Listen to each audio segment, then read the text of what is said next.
Miss Barangay TV, bakit may mga tao na simba ng simba? Ang sama pa rin ng ugali nila. Yung tanong mo na yan, tanong yan ng mga hindi rin nagsisimba. Magtataka ka pa, yung mga taong nagsisimba, tandaan mo, feeling nila, banal na sila. Yung mga taong nagsisimba, feeling nila, sila ang maganda. Yung mga taong nagsisimba, feeling nila, umaapaw, umaapaw na sila sa langit. Pagdating sa loob yan, ang bait-bait niyan. Feeling makalangit yan. May pa, bigay-bigay pa yan. Feeling mayaman. Na akala mo parang hindi nawawalan. Ang hinhin-hinhin pa yan pagdating sa loob na akala mo Diyosa. Hindi makabasag pinggan. Umiikot pa yan. Sige, kamusta? Sige, kamusta? Sige, bati sa kapwa niya. Parang ang haba-haba pa ng damit niya. Na akala mo Diyosa. Na akala mo talagang prinsesa. Yun pala ginagamit ng simbahan dahil gusto niya lang irampa yung damit niya na binili sa ukay-ukay.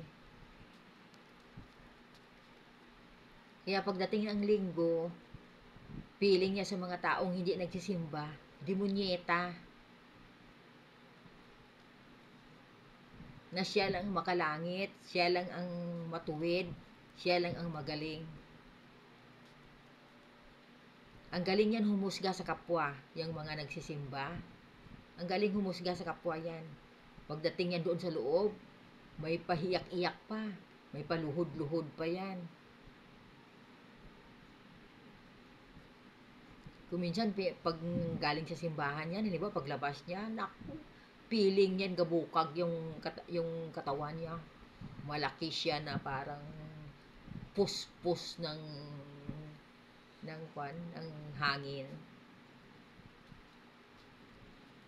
Pagdating ng Lunes hanggang Sabado, tingnan mo ang ginagawa niyan. Chismosa yan.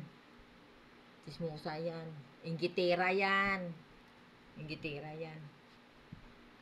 Loko-loko yan. Loko-loko yan.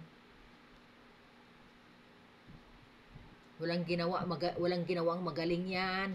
Walang ginawang magaling yan. Pag tingin niya sa mga taong hindi nagsisimba, basura. Basura yan. Siya lang tong may karapatan humusga. Humusga yan sa kapwa niya. Na akala mo ang galing-galing niya. Na akala mo siya lang tong makalangit. Sinisigurado niya sa sarili niya, makalangit siya. Kaya ang tingin niyan sa kapwa niya, basura. Pero tingnan mo, pagkalipas ng ilang taon, manlalaki yan o mababae yan.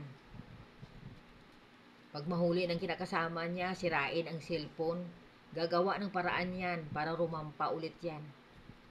Walang kadalaan, tuloy-tuloy pa rin yan, kahit ano mong gawa yan. Pero nagsisimba yan. Nagsisimba yan. Kaya wag ka na magtaka kung may makita kang tao na ganyan. Kasi plastic yan, animal yan, punyeta yan, kunwari lang yan. Kuminsan, traidorin ka pa niyan. Kaya huwag ka magtiwala sa mga tao na ganyan.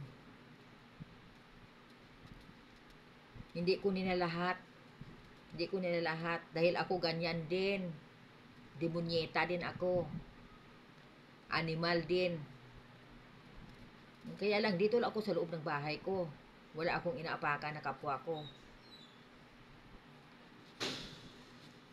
Kaya nga, kung gusto ninyo mapanood ninyo palagi yung content ko, i-follow ninyo, i-like ninyo, i-follow ninyo, i-subscribe nyo para magsama-sama pa rin tayo sa susunod ng mga content ko. para sagutin ko mga tanong ninyo na parang tanong ng animal din na tulad ko. Maniwala kayo. Plastic yan.